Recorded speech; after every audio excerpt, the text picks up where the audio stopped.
Ustedes en primero medio vienen conmigo una unidad entera de economía que trabajamos en marzo y la primera semana de abril.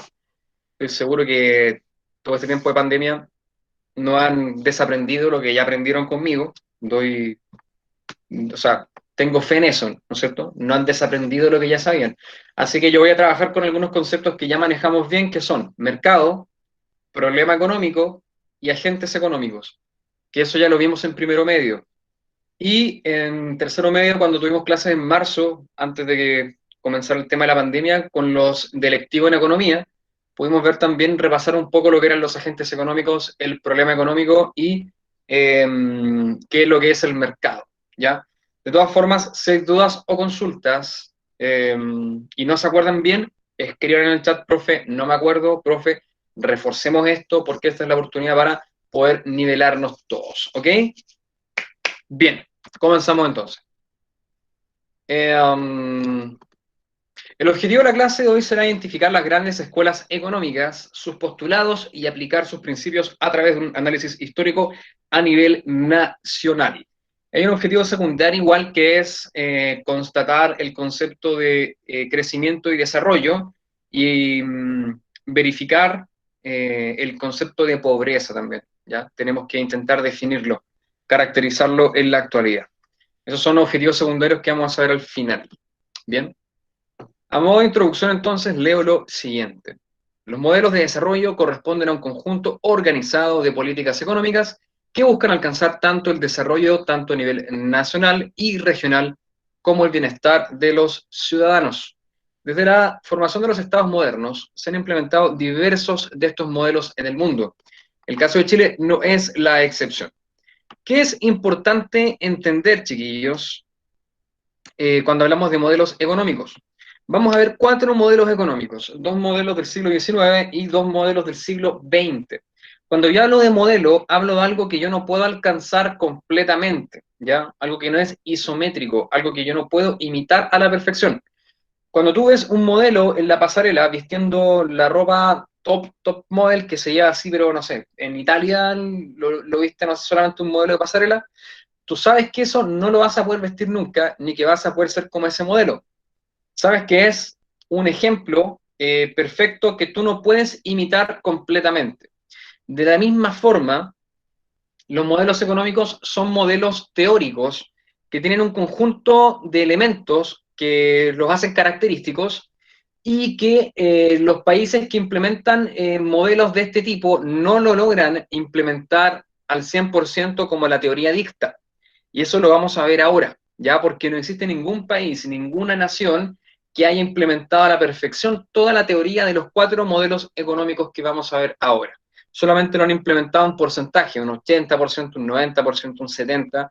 Hay economías que implementan dos modelos a la vez, toman elementos de uno, elementos del otro y lo conjugan en su enfoque económico, ya en la práctica económica del país. Pero lo importante es eso, ¿ya? Ningún modelo se ha implementado puro, a la perfección. Son modelos teóricos, ¿ya? Entonces, vamos a partir con los dos grandes modelos del siglo XIX y es importante que ustedes como ciudadanos manejen este contenido. ¿Por qué? Porque dentro del concierto cívico que estamos viviendo ahora, que es la construcción de una nueva constitución en Chile, este será uno de los temas más álgidos dentro del debate constitucional. Ya los constituyentes que sean elegidos para poder elaborar esta nueva Carta Magna van a tener que trabajar puntos importantes en la constitución política, que van a tener que ver con justicia económica, otras cosas van a tener que ver también con el acceso a ciertos recursos para toda la población o para unos pocos, el polémico Código de Aguas también, que probablemente la constitución tendrá un punto importante relacionado con eso, será privado, será el acceso de todos. Allí es importante entonces manejar principios económicos y identificar por lo menos de manera mínima estos cuatro modelos que vamos a ver el día de hoy porque los van a ver presentes en el debate constituyente, chiquillos, ¿ya? Esto ya partió y es importante que como ciudadanos estén al día. Ustedes ven en estas dos imágenes a dos intelectuales económicos del siglo XIX. Acá van a ver en la izquierda a Adam Smith, el padre del liberalismo económico, y van a ver en la derecha a Karl Marx, ¿no es cierto? El padre de, bueno, no quiero decir la economía marxista, el padre del marxismo, ¿no es cierto? Y de sus ideas se deriva la escuela marxista de la economía, ¿ya? Ahí ustedes pueden encontrar el comunismo, el socialismo, algunas variantes como la socialdemocracia y otras más. Y en cuanto a Adam Smith, podemos encontrar la escuela liberal o clásica, que se conoce como el modelo económico que todos los economistas estudian en la universidad. ¿Ya? El modelo clásico o el modelo liberal es el modelo más exitoso a nivel económico en la historia y por lo tanto es el modelo más aplicado por las naciones democráticas. ¿Ya? El modelo marxista se ha quedado más que nada en la teoría y eso lo vamos a ver hoy en día en la clase. Bien, vamos a partir entonces definiendo la escuela liberal o clásica. ¿Ok? Uno de los puntos más importantes de la escuela liberal o clásica es que el origen de toda riqueza es el trabajo humano, ¿ya? El valor de cambio de los bienes corresponde a la cantidad de trabajo contenida en ellos. Esto quiere decir que el trabajo es la base de la riqueza. Si usted no trabaja, no produce. Si no produce, no tiene riqueza. Vemos entonces que este caballero que está trabajando acá, ya entendamos que este, no sé, caballero trabaja está vestido con esto, ya, supongamos que vende planes de telefonía, ¿ok? Este caballero ha vendido muchos planes de telefonía y por lo tanto al trabajar y al obtener éxito en su trabajo está cosechando dinero, ¿de acuerdo? Mucho dinero. No quiero hablar del concepto de dinero todavía, a pesar de que ya lo toqué, sino que está generando riqueza, ¿ok? Está generando riqueza, algún tipo de excedente que a él le puede servir y lo pone muy feliz. Esa es la base entonces de la riqueza, el trabajo. Otro de los principios de la economía liberal o clásica es el siguiente. La riqueza de las naciones prósperas se basa en la división social del trabajo, es decir, la especialización de cada trabajador en una tarea específica. Así aumenta la cantidad de productos y se abaratan los costos. ¿De acuerdo? ¿Qué quiere decir esto? Esto ustedes lo pueden ver en la economía actual. En Chile, por ejemplo, se aplican herramientas y recursos de la economía clásica, cuando ustedes ven que el mercado, por ejemplo, es el que determina la función de empleo y de fuerza de trabajo. Por ejemplo, si yo veo que está saturado el área de medicina, voy a ver mis habilidades y me voy a dedicar a otra cosa. Si yo veo, por ejemplo, que tengo aptitudes para matemáticas, pero no me gusta estudiar ingeniería, ¿qué hago? Estudio una pedagogía en matemáticas y sé que encontraré empleo en esa área. Por lo tanto, las naciones exitosas que hacen dividen socialmente el trabajo y el mercado es el que determina, ¿no es cierto?, la oferta y la demanda. En este caso, cuando hablamos de empleo, yo veo dónde ofrezco mi fuerza laboral, tengo la libertad de poder hacerla. Entonces, este caballero Adam Smith dice que las riquezas de las naciones, entonces las naciones ricas y prósperas, hacen eso, ¿de acuerdo? Hay una división social del trabajo. No todos se dedican a algo similar, ni el Estado se encarga de asignarle roles a las personas. Es el mercado el que genera, ¿no es cierto?, la libertad para que tú puedas ofrecerte como mano de obra en donde te sientas más capaz, ¿ok? Otro de los elementos importantes de la escuela liberal o clásica, se quedó pegado esto este aquí, creo que avanzamos, ahí está. Bueno, es la explicación que yo les voy a dar a continuación. Como ustedes se dieron cuenta, vimos que el trabajo es riqueza y también vimos que el ordenamiento social del trabajo genera riqueza a una nación o un país. ¿Cómo se entiende esto?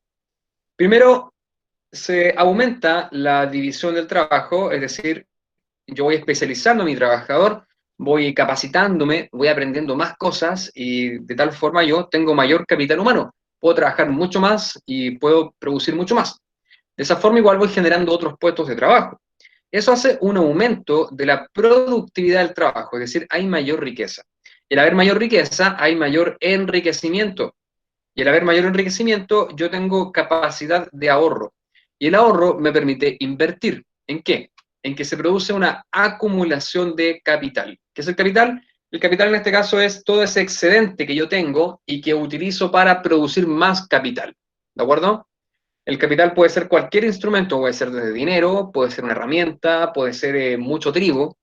Todo el excedente que yo destine a la reinversión y producción de más riquezas es capital, ¿de acuerdo? Y esa es la base de la economía liberal que propone Adam Smith. ¿En quién se inspiró Adam Smith para poder llevar a cabo su teoría económica clásica? Bueno, acá hay una pintura del señor Bartholomew van der Helst, que es un holandés del siglo XVII. Estas ideas son del siglo XIX, aunque Adam Smith las escribió en el siglo XVIII, fines del siglo XVIII. Lo que ustedes ven acá son puritanos protestantes que son de Holanda, ¿de acuerdo? En este caso, estos caballeros se desligan del mundo católico, que entiende el trabajo como una carga, como un peso, y comulgan con la idea protestante calvinista, que propone que el trabajo es una bendición de Dios. Por lo tanto, estos caballeros van a empezar a ver el dinero no como una maldición, ni empezar a ver los horarios de trabajo, la jornada laboral, ni la producción que tengamos en el trabajo como una carga pesada, sino que lo van a ver como una oportunidad para obedecer a Dios, para cumplir con la naturaleza que ellos creen tienen que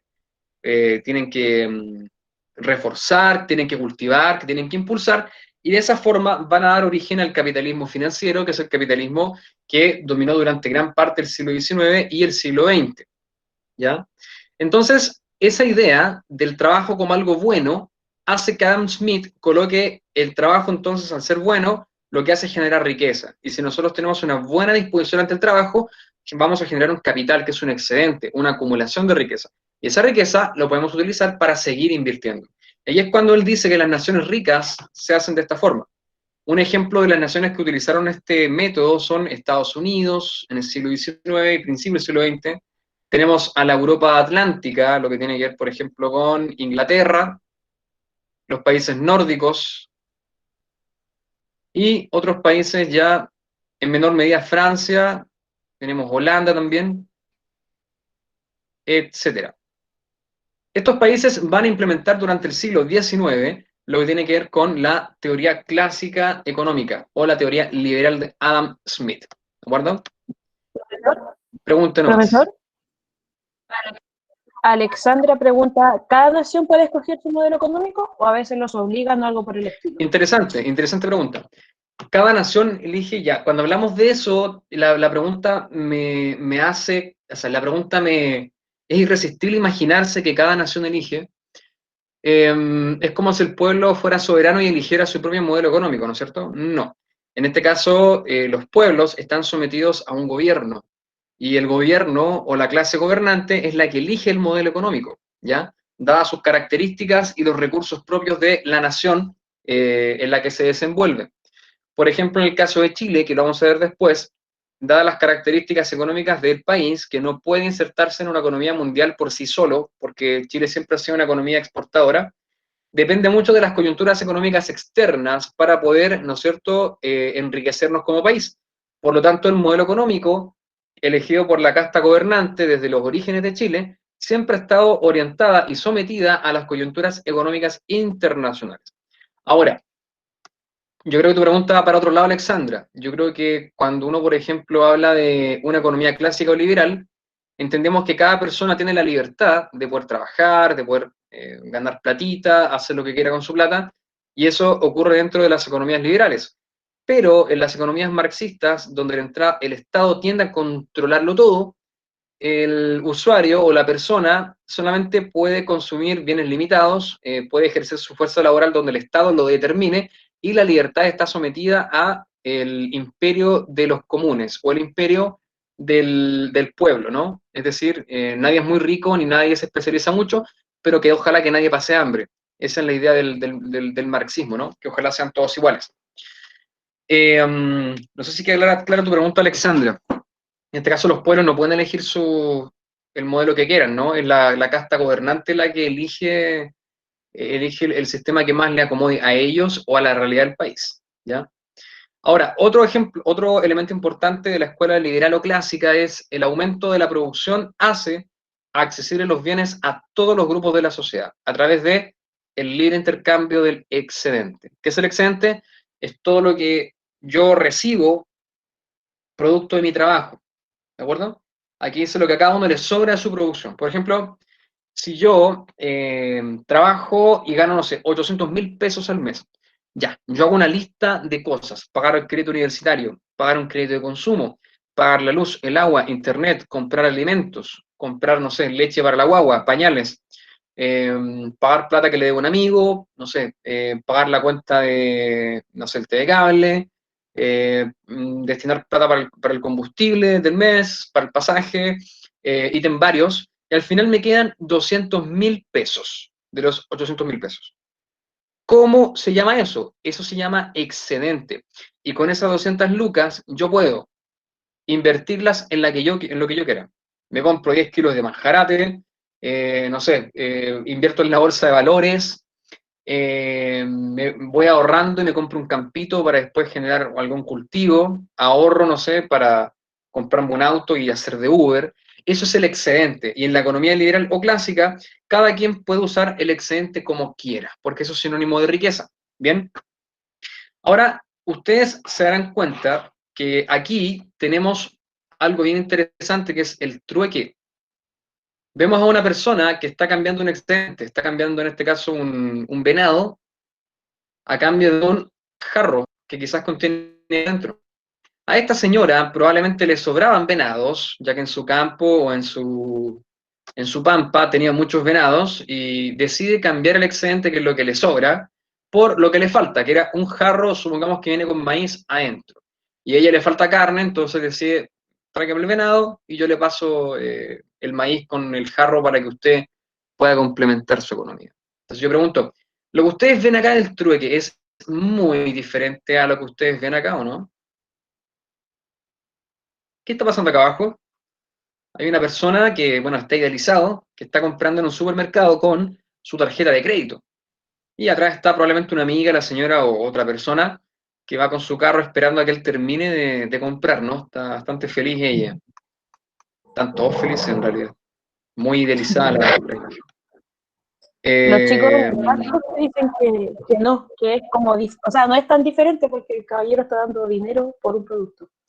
Muy bien. No es tan diferente, gracias Maca. ¿Por qué no es diferente? Porque el concepto de mercado es el mismo.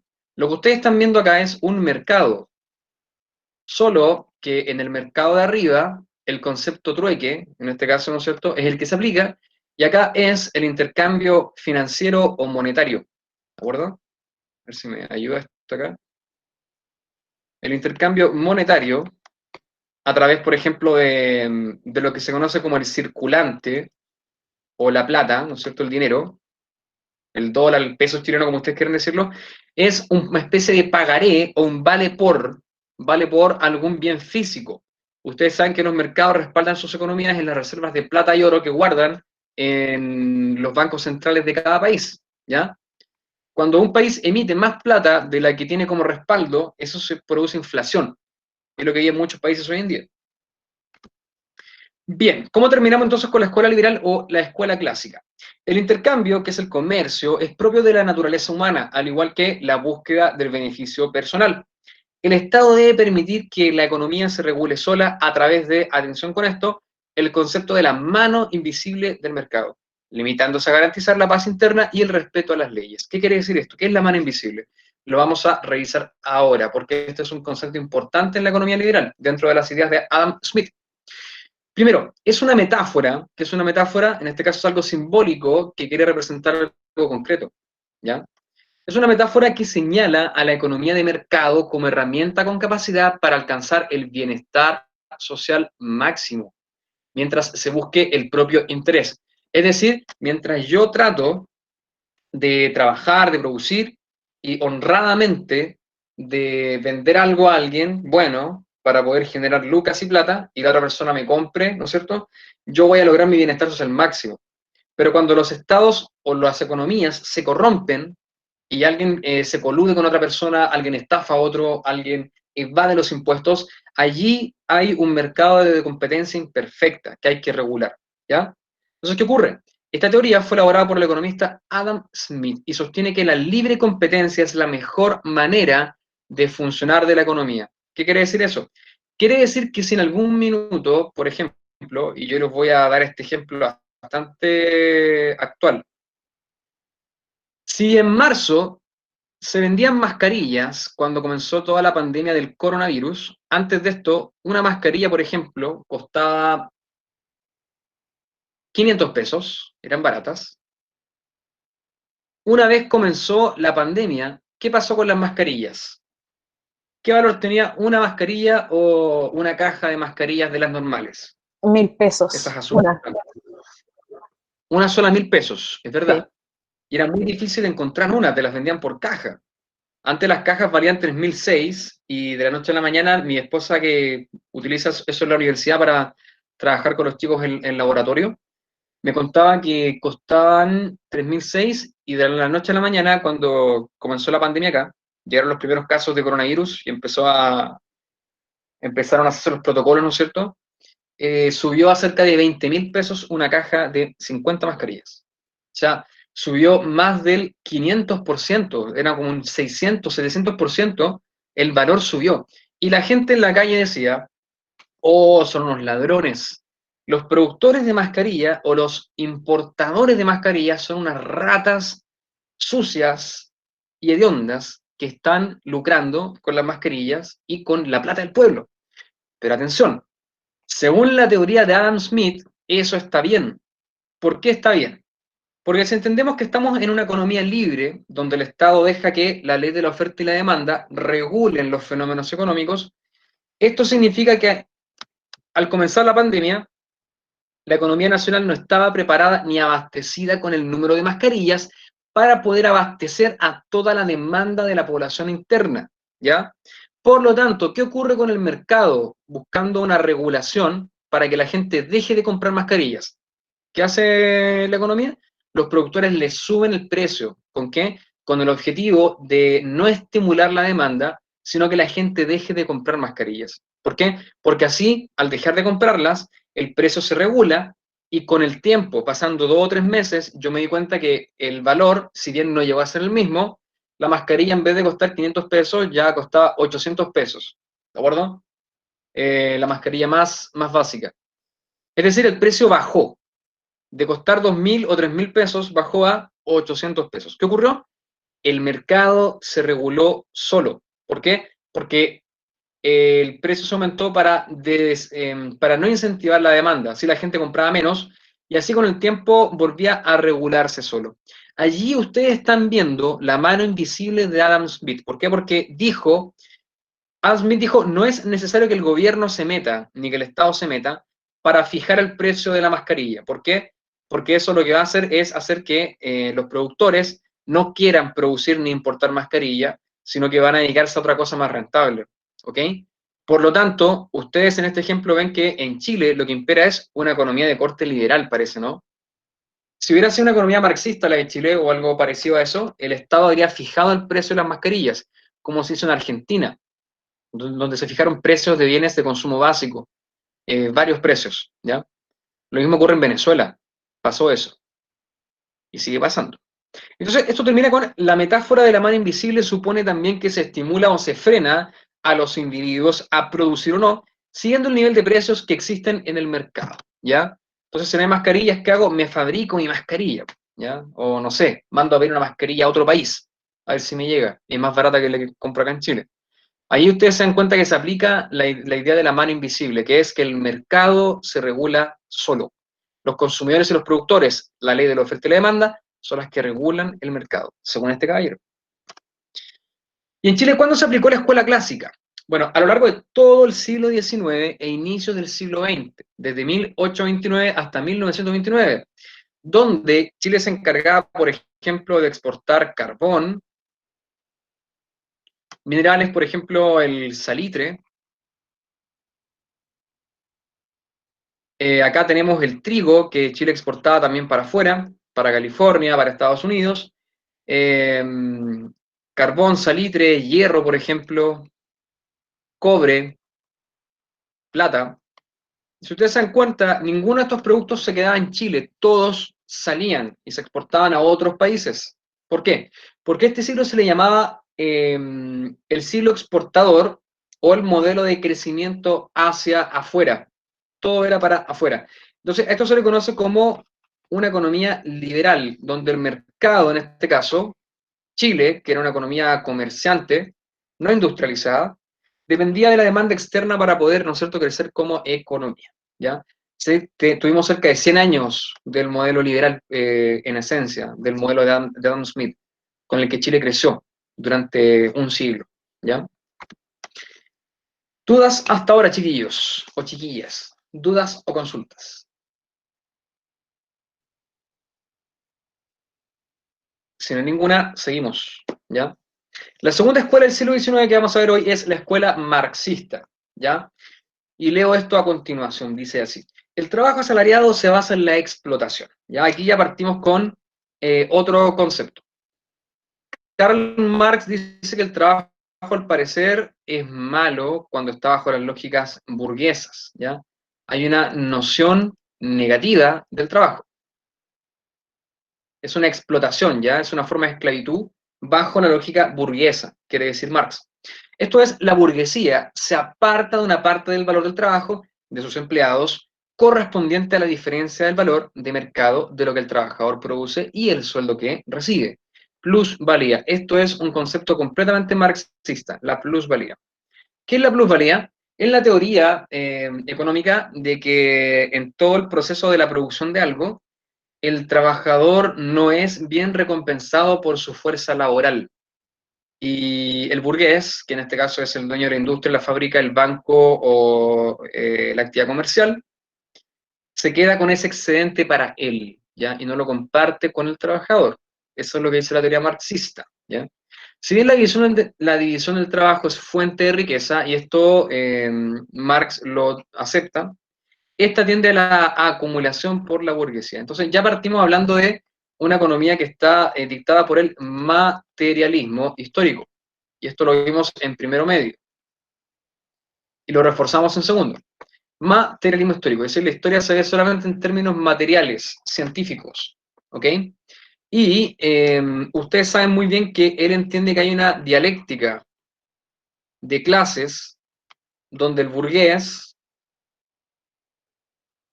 es la antítesis del proletario.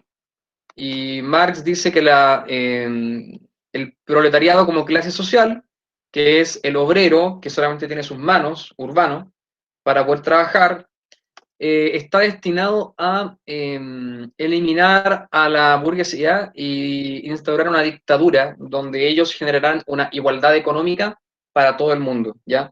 Es un rollo bien intenso y extraño, ¿no? Pero eso es lo que decía Marx en el Capital. Ahora, ustedes pueden ver acá el concepto de plusvalía, ya que obviamente se ve como alguien muy malo ¿cómo se llama esto? Al empresario. En Argentina yo me acuerdo que el presidente igual los trataba como de diablos a los empresarios, el presidente Fernández. Y claro, acá se ve de una forma un poco caricaturesca que hay una inversión de capital fijo, que es la máquina o la tecnología, y el coste de la maquinaria y su mantenimiento genera una inversión, y tenemos el capital variable, que es la mano de obra del trabajador. Ya aquí está el obrero. El obrero recibe un salario y involucra un coste como mano de obra que el empleador tiene que pagar. Pero la teoría marxista dice que hay una especie de cosa invisible, igual que la mano invisible de Marx, que se conoce como la plusvalía, que es que al trabajador nunca se le paga adecuadamente por su trabajo ejercido, por su fuerza ejercida. Por lo tanto, esa fuerza de trabajo que se ejerce y que produce genera un excedente que es la plusvalía y que va para manos del burgués, y con eso el burgués genera un capital.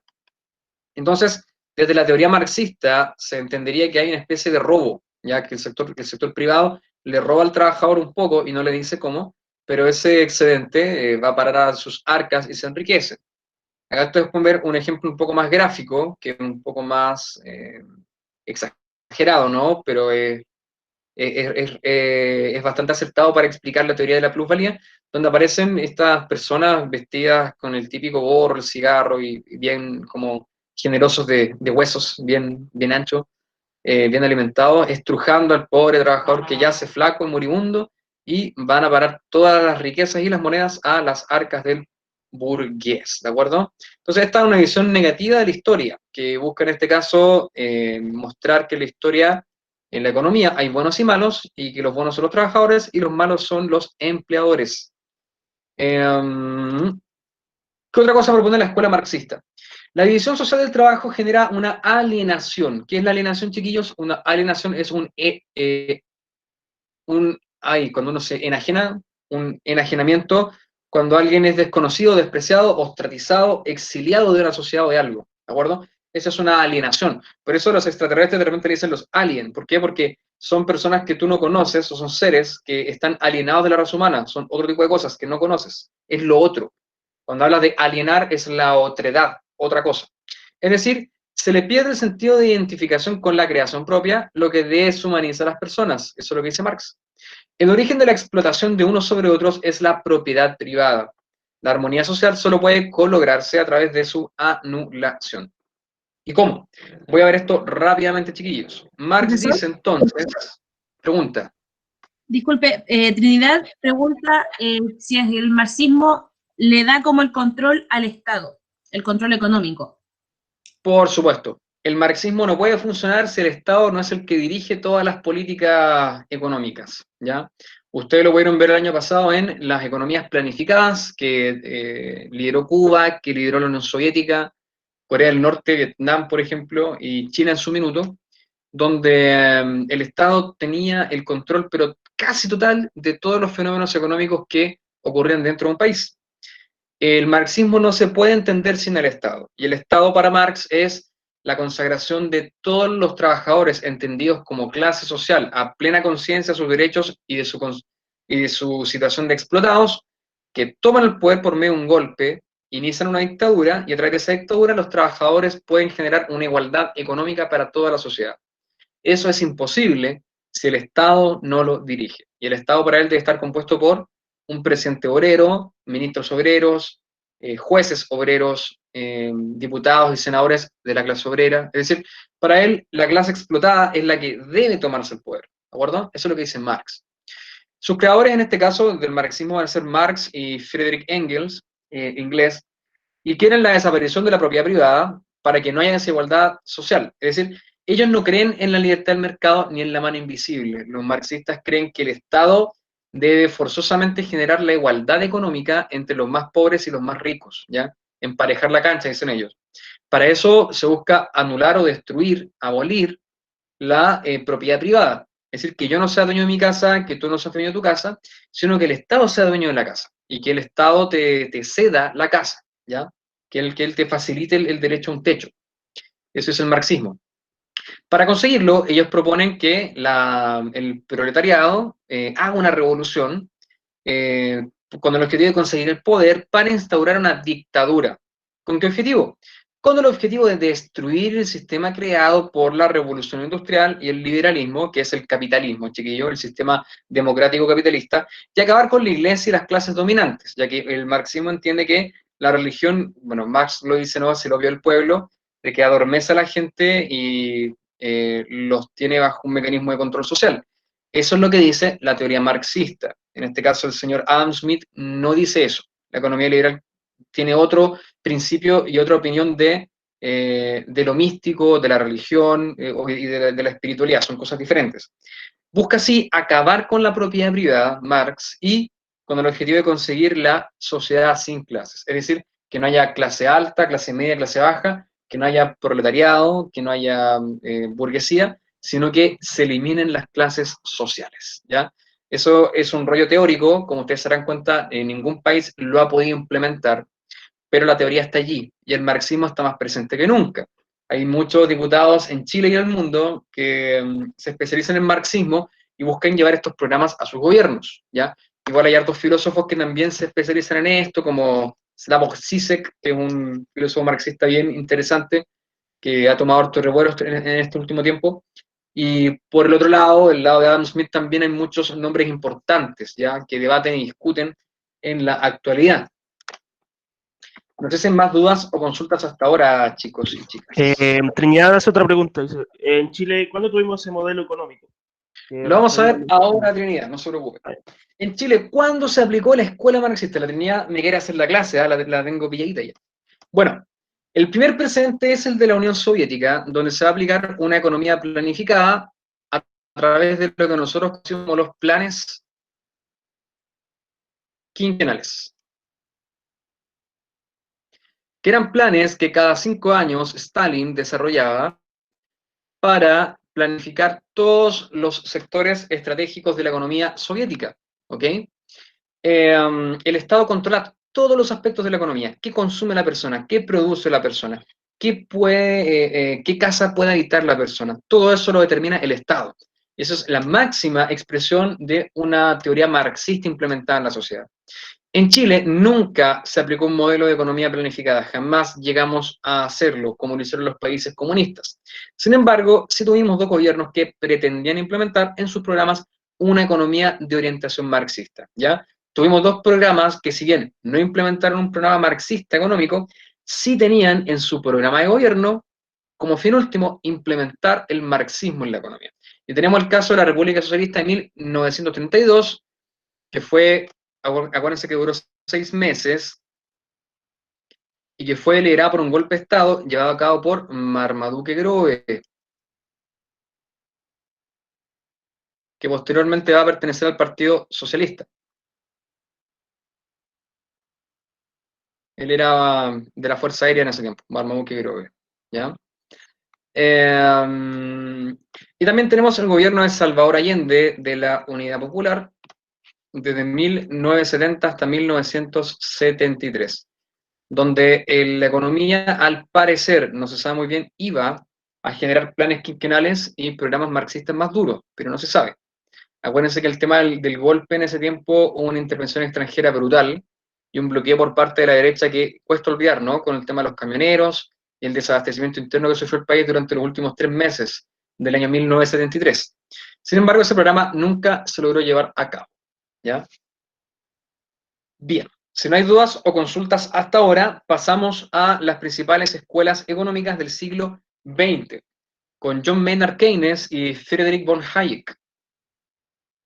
Si no hay ninguna, chicos, chicas, continuamos, ¿ya? A los que les interesa esta materia, que es bien simpática y está bien actual, bien actualizada, ustedes pueden encontrar debates interesantes e incluso hay raps que hacen entre Keynes versus Hayek.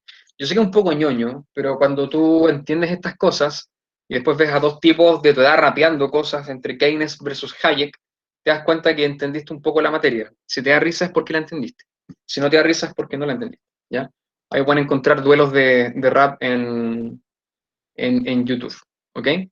Ahora, otro punto importante. Hoy en día, ustedes van a encontrar que las ideas de Keynes y las ideas de Hayek y de Friedman están más vivas que nunca. Y ahora que vamos a discutir la construcción de una nueva constitución, ustedes van a ver que muchas de las propuestas que dicen los candidatos, o que dice la calle, o que dice la clase política, están inspiradas a conciencia o de manera inconsciente en las ideas de Keynes o en las de Hayek, ¿ya? Y lo vamos a ver a continuación. Partimos con Keynes, ¿ya? ¿Qué es la escuela keynesiana? La iniciativa privada y el Estado son agentes clave en la economía, ¿de acuerdo? ¿Qué es lo que dice Keynes? Keynes no es marxista, Keynes es capitalista, ¿ya? Y podríamos decirle que es un liberal moderado. Es un liberal moderado, no es un comunista ni alguien que crea en la economía marxista, sino que Keynes quiere sanar el capitalismo. ¿Por qué? Porque las ideas de John Maynard Keynes, inglés, empiezan a tomar relevancia a partir de 1929, después de qué trágico evento, después de la caída de la bolsa de Nueva York. ¿De acuerdo? Entonces cae la bolsa y John Maynard Keynes propone sus ideas de economía para que los estados las implementen. Así va a ser como en Estados Unidos, por ejemplo, el presidente Roosevelt va a implementar el New Deal. ¿Qué es el New Deal? Un programa económico y social de Estados Unidos donde el presidente hacía que el Estado ofreciera cierta cantidad de empleos, el Estado conversara con las empresas para poder producir cierto tipo de cosas, ¿de acuerdo? Hay que respetar la ley de mercado, pero de manera limitada, y hay que incentivar la producción de empleos, ¿ok?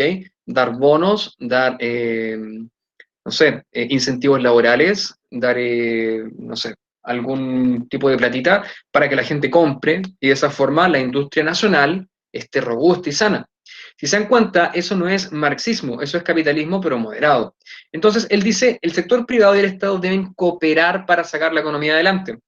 El libre mercado no tiende a la máxima productividad y pleno empleo, por lo tanto, se debe potenciar a través de la política fiscal. Es decir, el Estado y el gobierno de turno tienen que promover la mayor productividad posible, aumentando, y esto es lo clave, el gasto público y aumentando los impuestos. ¿Ok? Otro elemento importante de la escuela keynesiana es el siguiente. La principal amenaza para la economía es el desempleo, ¿ya? Keynes es un creyente en que el desempleo genera los distintos males sociales que los economistas intentan evitar de ver, que son, por ejemplo, la generación de carteles que producen el robo, que más desfalcos y la corrupción en todas las áreas de la sociedad. El desempleo entonces es la madre de todos los males para Keynes, pues esta reduce la demanda y lo que hace es frenar la producción. En consecuencia se produce una recesión económica, que es cuando se produce menos y ahí se compra menos. Tanto los impuestos como el gasto social deben orientarse a la generación de puestos de trabajo, que significa un estímulo a nuestras industrias, construcción de obras públicas y servicios básicos, ¿vale? No voy a quedarme mucho pegado acá, se los voy a explicar rápidamente, porque esto lo vemos más en profundidad en el lectivo de economía. Y entonces, de manera rápida, entendemos que el Estado lo que hace es redistribuir rentas y recibir impuestos, ¿ya? En este caso, las empresas ofrecen trabajo, pagan los salarios a las familias, las economías domésticas son las familias, y las empresas le ofrecen bienes y servicios. Yo, ¿qué quiero que entiendan acá? Quiero que entiendan que el Estado es el que habla directamente con las empresas. A ver si se me pierde la vista. Y la ayuda a cobrar impuestos y a ofrecer trabajos, y también con las familias. El Estado los incentiva con rentas, bonos, para que las familias consuman a las empresas. Es decir, es como si el Estado fuera el Papa y le paga una mesada a las empresas y también le paga una mesada a las familias, ¿ya? Con el objetivo de que el consumo esté presente en este circuito económico. Esa es la idea básica. ¿Cuándo se ha aplicado el keynesianismo en Chile? Bueno, luego de la crisis económica de 1929, cuando termina el ciclo del salitre, la mayoría de las economías occidentales adoptaron modelos keynesianos. Vimos que en Estados Unidos esto se llamó el New Deal, que va a durar hasta 1960 más o menos, después con otros nombres, pero en Chile va a asumirse con el siguiente nombre, que ustedes ya conocen súper bien, el modelo EASY, industrialización por sustitución de importaciones. Y aquí vemos el logo de lo que sería la Corfo, la Corporación del Fomento a la Industria en Chile, ¿ya? Que fue creada por Pedro Aguirre Cerda. Esto duró hasta 1973, cuando se hace el golpe de Estado, y a partir de 1975 se implementa otro modelo económico en Chile, ¿ya? Hasta ahora, ¿hay dudas y consultas, bueno, chiquillos, del modelo keynesiano? Queda claro que no es marxismo ni socialismo, sino que es un liberalismo moderado. Trinidad tiene una pregunta, dice, o sea, como dice, pero no significa que controle todos los medios de producción respecto al No, modelo keynesiano. no.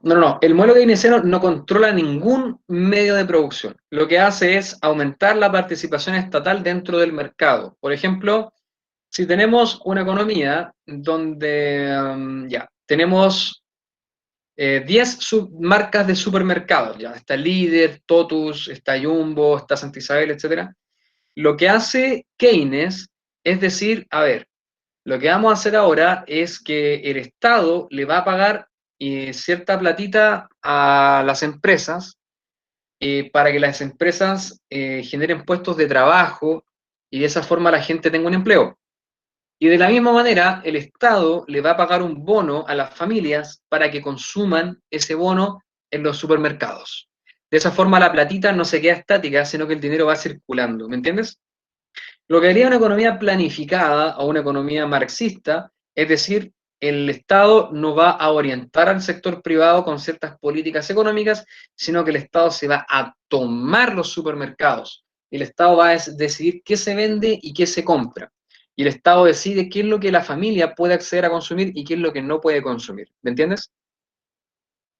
Ahí tenemos un buen ejemplo de una política keynesiana y de una política marxista. ¿Qué vemos acá? Acá aparece arriba el bono emergencia COVID 2019, ¿ya? ¿Qué aparece acá abajo? Préstamo solidario del Estado, tasa de interés real 0%. Subsidio al empleo aparece acá al lado. Apoyamos el regreso de trabajadores suspendidos y las nuevas contrataciones. ¿Qué hace el Estado? El Estado lo que está haciendo en Chile en este minuto es pasarle plata a las empresas que recontraten a los trabajadores que despidieron y les da un bono mensual por recontratar a las familias, ¿ya? Y también tenemos el famoso retiro de fondos de las AFP, donde se está discutiendo ahora un segundo retiro. Yo no quiero avanzar hasta que alguno de ustedes me comente lo siguiente. ¿A qué les huele esto, chiquillos, este tipo de prácticas?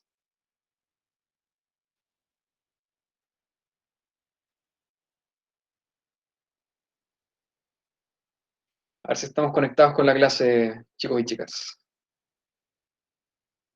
¿A qué les huelen este tipo de prácticas? Este bono, préstamo, subsidio al empleo, retiro de fondos de la AFP.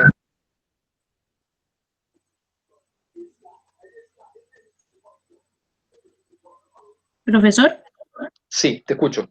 en el chat dicen que no entienden la pregunta, pero un aspecto a destacar, por ejemplo, en la imagen donde dice subsidio al empleo, el Estado está invirtiendo dinero en generar más puestos de trabajo. Exacto. Y es un aspecto muy importante a considerar dentro de la escuela económica que estamos observando. Bien, Macarena, ¿ese es un comentario tuyo o es de los chicos? No, mío. Ah, ya. Los chicos no entendieron la pregunta. Chuta. A ver, se las voy a decir de nuevo. Macarena, lo que tú dices es correcto, ¿ya? Pero quiero que ellos lo entiendan. Quiero que les cruja ahí el cerebro, como dicen por ahí.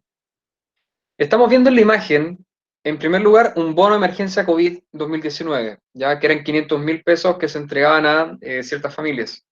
Vemos abajo un préstamo solidario con tasa al 0%, no hay intereses. Vemos un subsidio del empleo donde el Estado lo que hace es darle plata a las empresas que han despedido a antiguos trabajadores para que los vuelvan a contratar y el Estado les da plata para volver a contratar a esos empleados durante 6 meses. Y también tenemos el retiro de los fondos de las AFP, donde el usuario puede acceder a fondos de previsión para la vejez y ocuparlos ahora. Y yo les pregunto, ¿en qué se ocupan estos bonos? Estos préstamos, estos bonos, se ocupan básicamente para el consumo. Si yo retiré el 10% de la AFP, yo el 10% en qué lo ocupé, en qué lo ocupó tu papá, tu mamá, tu tío, tu abuelo, lo ocupamos en pagar deudas. Pagamos la luz, el agua, el internet, pagamos deudas bancarias, pagamos la hipoteca, compramos más comida, nos abastecimos, por ejemplo, de comida enlatada en caso de que pasara algo económicamente complicado.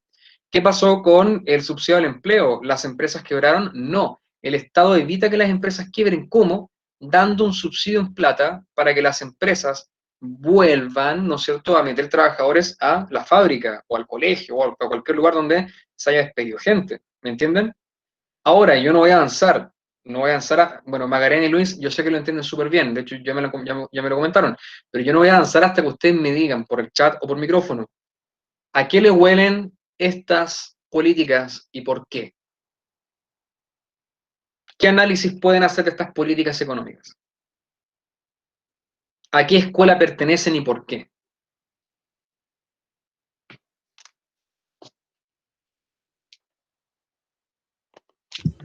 Al keynesianismo, porque decía que el desempleo era como una amenaza. Entonces, por eso están dando como todos estos bonos para que como que se vuelva como la normalidad. Bien, David, te ganaste un bono. Te ganaste un bono, compadre. Me salvaste esta clase, ¿ya? No sé si a los demás chicos les quedó claro. Lo que dijo David es cierto. El desempleo es uno de los puntos más importantes del keynesianismo y estamos, al parecer, en estos tiempos de pandemia, volviendo a un modelo keynesiano. Esto es interesante, ¿ya? Un modelo como el modelo Easy, ¿ok? Ahora, ¿cuál es el principal problema que genera este tipo de cosas? Hay un problema importante. Los modelos keynesianos son grandes generadores de inflación. y el Estado tiene que estar regulando constantemente los periodos inflacionarios, ¿ya? Por lo tanto, no es raro de que en los próximos años volvamos a ver al fantasma de la inflación que durante los últimos 30 años Chile no había visto, ¿ya? Eso es interesante. Tenemos finalmente la escuela más reciente, que es la escuela neoliberal, que dice lo siguiente. La economía no es predecible ni regulable. Es decir, ellos dicen que la economía es un animal salvaje al cual no se le puede colocar un collar. ¿De acuerdo? El principal problema de la economía, dice acá este compadre, es la inflación. Friedrich von Hayek. Acá ustedes tienen a el señor Mises, este es el señor von Hayek, y este es el señor Milton Friedman, que aparece todo, una foto muy casual la de Friedman, ¿no? Bueno, estos tres caballeros son los padres o el cerebro de la escuela neoliberal que se origina en Suecia, ¿ya? En la teoría, esto se origina en Suecia y en la práctica se implementa primero en Chile. Y ustedes ya conocen esta historia, la conocen súper bien. Para él hay que evitar la inflación, por lo cual debe regularse la política monetaria, es decir, la cantidad de dinero que circula. La platita que anda circulando por la sociedad tiene que regularse. ¿Por qué? Porque si hay plata que se respalda con el oro o la plata que tengo en el Banco Central y no emito más de lo que yo tengo, la inflación no va a presentarse en mi economía. ¿Qué dice la escuela neoliberal? Dice todos los servicios, incluyendo los básicos, deben privatizarse, ¿ya? Acá dicen que el Estado entorpece la producción y la ejecución de cualquier modelo económico, y el Estado es una gran piscina de derroche, donde la burocracia y los funcionarios tienden a defalcar dinero, a lavar dinero, a robar dinero, y en todo el proceso, como un chiste que cuenta el Bombo Fica, ¿no es cierto?, cuando habla de se exhibieron 5 kilos en Arica y llegaron 5 gramos a una corte en Santiago, en todo el proceso, el neoliberalismo dice que así funciona la economía donde el Estado es grande. Si el Estado es grande y hay un amplio aparato burocrático administrativo, hay muchos funcionarios, hay mucho organismo que se encarga de tal cosa en la economía, esto otro, esto por allá, dice que la platita se empieza a hacer agua y las personas tienden a quedarse con billete en medio de todo este círculo, ¿ya? Entonces, ¿qué propone este sistema? Propone que todo se privatice, que la salud, que la educación, que las vacaciones, que no sé, que el turismo, que la producción de insumos básicos, que qué más puede ser, que la telefonía, qué más, todo. Que absolutamente todo esté en manos del sector privado y el Estado se dedique solamente a regular la libre competencia, ¿ya? Acá dice este caballero, ningún gobierno sabe mejor que los individuos cuáles son sus necesidades. No es deber del Estado prestar asistencia social. Esto suena crudo, ¿no? Suena bastante difícil, es como una selva lo que proponen ellos. Pregunto yo, ¿en Chile se ha implementado la escuela neoliberal? Bueno, en el mundo se implementó en Estados Unidos con Ronald Reagan desde 1981 hasta 1989, y en el Reino Unido con Margaret Thatcher, la dama de hierro, a partir de 1979 y hasta 1990. Ahora estos gobiernos, Estados Unidos, por ejemplo, con Donald Trump, ha iniciado una política de industrialización o de reindustrialización, donde Estados Unidos ha cerrado sus fronteras comerciales a sus enemigos, que en este caso es principalmente China, ¿ya? Le ha colocado muchos frenos a China. Y en el caso de Reino Unido, actualmente el Reino Unido tiene un Estado social de derecho, una economía social de derecho. O sea, una economía social de mercado, así se llama, economía social de mercado, ¿ya? Ya no tienen el modelo neoliberal. En Chile, el modelo comenzó a implementarse a partir de 1975 con los famosos Chicago Boys, durante la dictadura o régimen militar que ustedes vieron. El modelo se ha profundizado durante las últimas décadas, sin embargo, el Estado aún es fuerte en muchas áreas sociales. Si bien en Chile, las aguas, yo le he comentado muy bien que en Chile nadie es dueño del agua. Las empresas que son dueñas del agua son dueñas del derecho a la distribución del agua, es decir, la distribución del agua es privada en Chile, cosa que ocurre solamente en este país, no ocurre en ningún lugar. El agua es un bien libre, ningún país del mundo es dueño del agua. Eso es importante aclararlo. Acá en Chile se dice que los privados son dueños del agua, pero no es así. Los privados son dueños del servicio que ofrece agua, de la compañía que ofrece agua. Y acá en Chile todas las compañías de agua son privadas, no hay ninguna estatal. ¿Ok? En Chile, si ustedes se dan cuenta, la salud está dividida en dos. Está el sector privado y el sector estatal. Por otro lado, también lo ven en las pensiones. Las Fuerzas Armadas y de Orden tienen una pensión estatal, mientras que el resto de los trabajadores tienen una pensión privada. Es decir, usted aporta su plata a una empresa que es una AFP que administra su fondo de pensiones. Entonces vemos que en Chile hay muchos sectores económicos controlados por el sector privado y otros controlados por el Estado, ¿ya? Entonces, en Chile se entiende que la economía neoliberal, junto con las características propias del país, han generado lo mismo que ocurre en el Reino Unido, una economía social de mercado. Esa es la economía que rige en Chile, que mezcla elementos del neoliberalismo y también del keynesianismo. Esa es la economía de Chile. ¿Por qué? Porque en Chile se entregan bonos, subsidios, se entregan ciertos aspectos de la salud, de la educación, que están cubiertos por el Estado.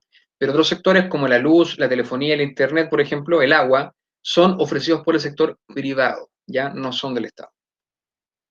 Bien, acá tenemos un ejemplo que ha producido el sistema neoliberal en Chile, que es el mayor crecimiento del PIB per cápita en los últimos 30 años, ¿ya?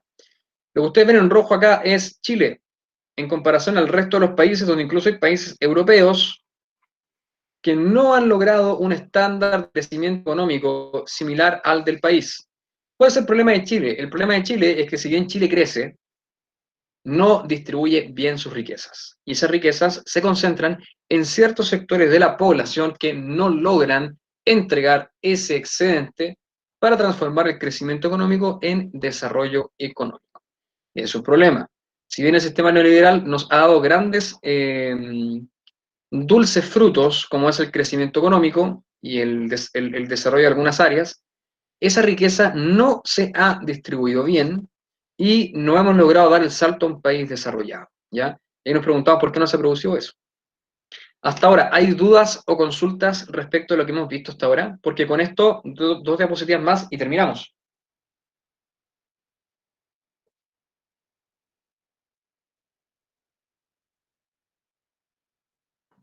Dicen que no los muchachos, así que continúen nomás, profesor. Vamos nomás entonces, chiquillos. ¿Qué pretenden estos cuatro modelos económicos? Estos cuatro modelos económicos tienen como objetivo el crecimiento económico del país y, en consecuencia, el desarrollo económico. Vamos a definir entonces qué es el crecimiento económico. El crecimiento económico es el aumento en la cantidad, atención con esto, cantidad, ¿ya?, de producción de un país. Tiene como principal indicador económico el PIB o Producto Interno Bruto. ¿Qué es el Producto Interno Bruto? Lo voy a destacar acá. Es lo correspondiente a la suma total de bienes y servicios producidos durante un año en cada estado. Es decir, para determinar si un país ha crecido o no, tenemos que ver cuánto ha producido ese país, cuánto han producido las mineras, cuánto han producido los colegios a través, por ejemplo, de las pruebas estandarizadas que se miden, cuánto han producido las oficinas de telefonía, de internet, cuánto han producido las fábricas que generan, no sé, comida enlatada, carne. Toda la economía se toma, en este caso, el Servicio de Impuestos Internos, toma el registro de toda esa producción y dice, mira, las mineras han producido mucho más que el año anterior y le han comprado más cobre. Mira, las oficinas han producido esto otro. Mira, el producto del sector de la carne ha vendido tanta cosa. ¿Qué ocurre? El Servicio de Impuesto Interno dice, Chile creció económicamente, ¿ya? La economía se enrobusteció. Sin embargo, el objetivo de las economías no es quedarse en el crecimiento, es dar el salto al desarrollo económico, ¿ya? En cambio, si bien dependen del PIB, incluye en su medición otros factores, ¿ya? El desarrollo económico, como la distribución de los ingresos nacionales en la población, la mejora en los niveles de bienestar de esta y la erradicación de la pobreza. Si vemos entonces estos 3 puntos, podríamos llegar a la siguiente conclusión. En Chile, ¿no es cierto?, ¿hay crecimiento económico? A ver si alguien se la juega. Sí, Muy bien. Pregunto entonces ahora en Chile. ¿En Chile hay desarrollo económico? No. no, Muy bien. En Chile hay crecimiento, pero no hay desarrollo. Y hay que entender que crecimiento no es lo mismo que desarrollo. Por lo tanto, yo les coloqué acá esto, pero me acordé que no todos tuvieron asignatura de economía conmigo. Entonces voy a hacerme el Larry y les voy a colocar un ejemplo súper burdo, muy burdo. Acá tenemos una guagua, ¿no es cierto? Vamos a intentar hacerla súper rápido. Vamos a hacer una guagua china, ¿ya?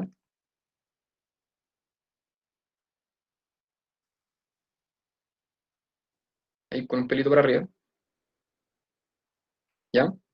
Tenemos una guagua china que va a comer, va a comer, va a comer y va a crecer, ¿de acuerdo? ¿Qué implica eso? Si comparáramos la economía de Chile con esta guaguita y dijéramos, en Chile hay crecimiento pero no hay desarrollo, ¿cómo estaría esa guaguita, por ejemplo, a los 30 años?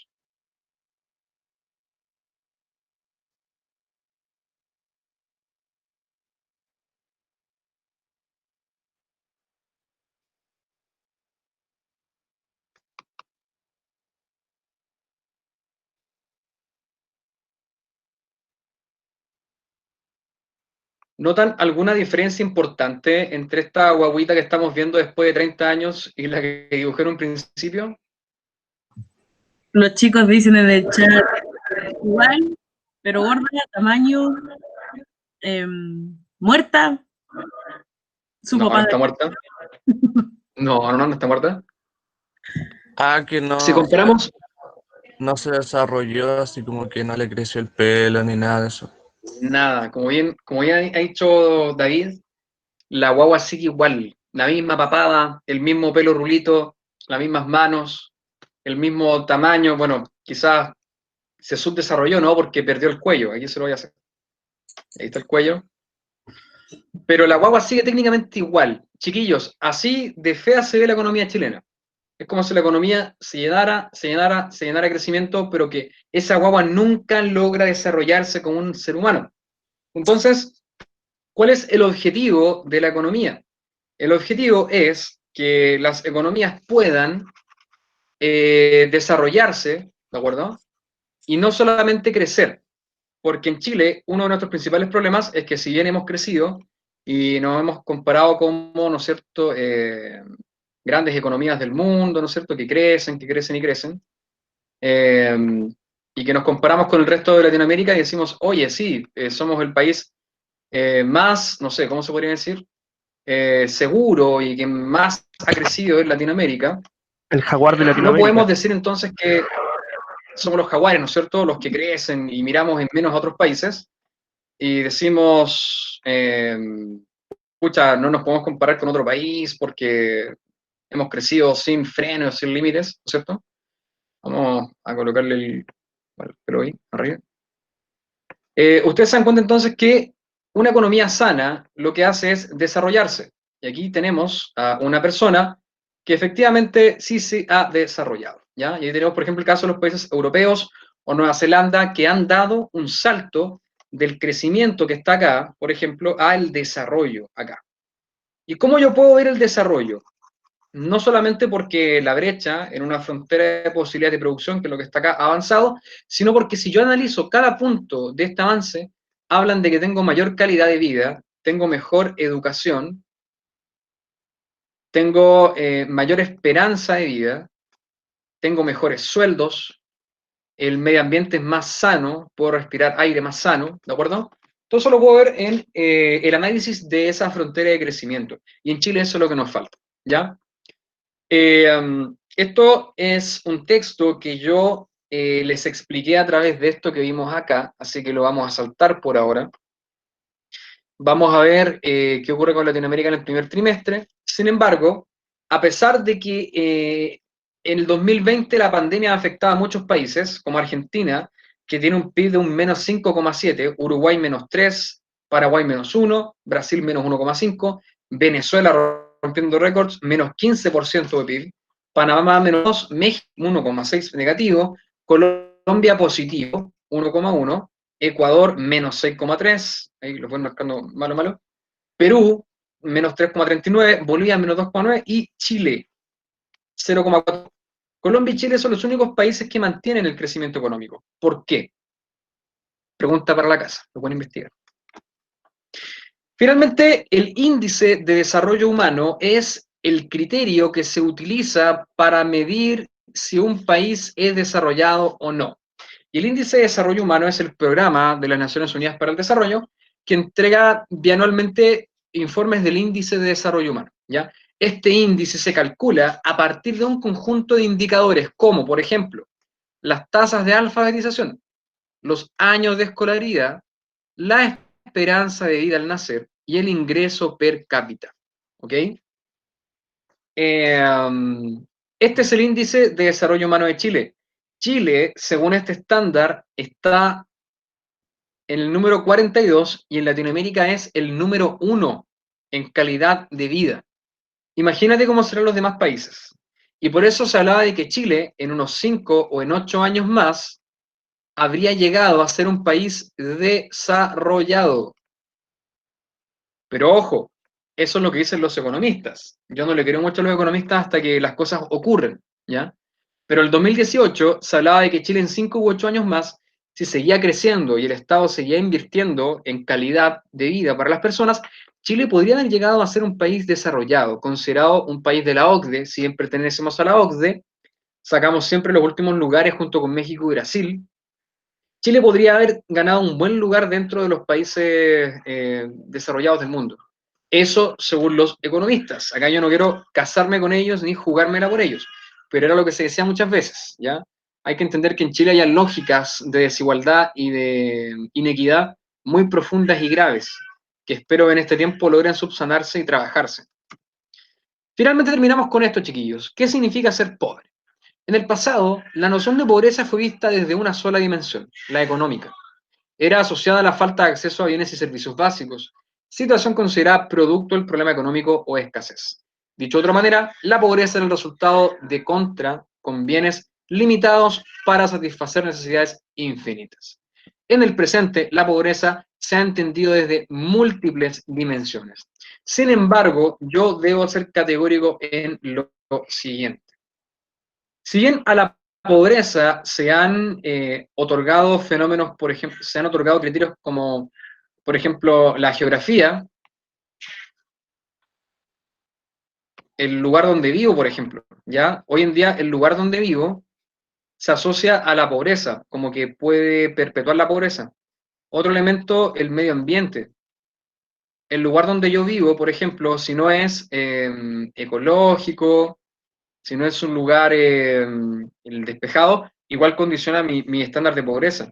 Por ejemplo, mi capital educativo, ¿ya? Si bien la educación igual se considera una especie de estándar para determinar la pobreza, ninguno de estos criterios, ninguno, y con esto quiero ser enfático, va a poder superar jamás el criterio económico. Es decir, la necesidad básica de satisfacer mis necesidades materiales va a continuar siendo el determinante más importante para definir quién es pobre y quién no lo es.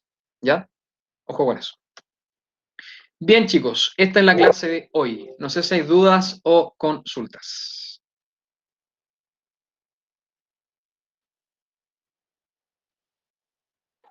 No, no hay dudas, Dicen dicen. que no.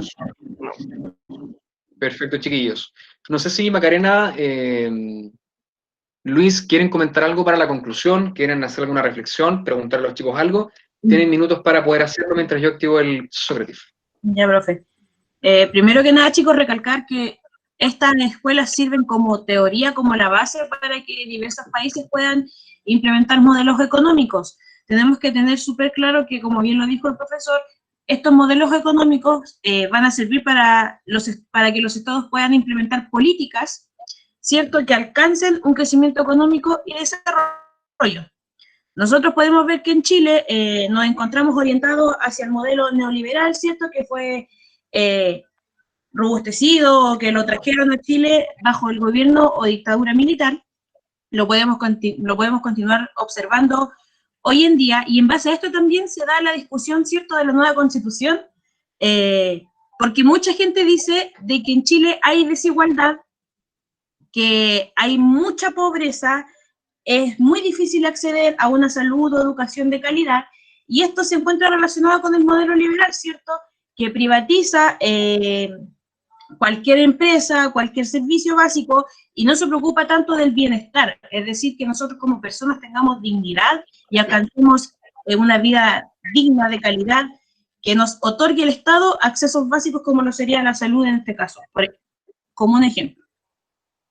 Entonces, todo esto está como muy relacionado entre sí, poniendo atención también al proceso en el que nos encontramos hoy en día en nuestro país, que es el proceso constituyente, la creación de la nueva Constitución, el plebiscito pasado, y eso. Bueno, Gracias, Maca. perdón. Bueno, yo quiero hacerlo breve en realidad, pero quiero enfocarme más básicamente en la parte final de la clase, lo que es el desarrollo y el crecimiento económico. Tener muy en consideración las diferencias, por ejemplo, en el caso de Chile, que hay respecto a cómo el país crece, pero también tenerlo en cuenta cómo se desarrolla en este caso, ¿ya? El crecimiento económico en Chile, si bien, como dijo el profesor, crece ya relativamente hacia arriba, pero el desarrollo económico, que tiene varios factores, como dice el profesor, ya en ese no se ve reflejado, ya acá en nuestro país. Por eso hay que tener mucha, ¿cómo se dice? Tener cierto grado se me fue la palabra, ya. Pero tener como, para simplificarlo, en realidad, tener mucho cuidado con las diferencias. Cuando les pregunten, el país crece, sí, crece, pero no se desarrolla como tal, ¿ya? Por las diferencias económicas que hay entre uno y otro en el tema de la distribución de las riquezas, ¿ya? Eso nomás, profesor. Ahora, la pregunta sería, ¿qué modelo económico vamos a utilizar para basar nuestras políticas estatales, sociales? Claro. Porque con el cambio de constitución, quizás el modelo neoliberal va a sufrir transformaciones, en qué nos vamos a basar, para que el Estado pueda seguir haciendo políticas sociales, económicas, públicas, como ustedes quieren llamarlo. Esa es como nuestro desafío pendiente como país, ya con este nuevo proceso que viene.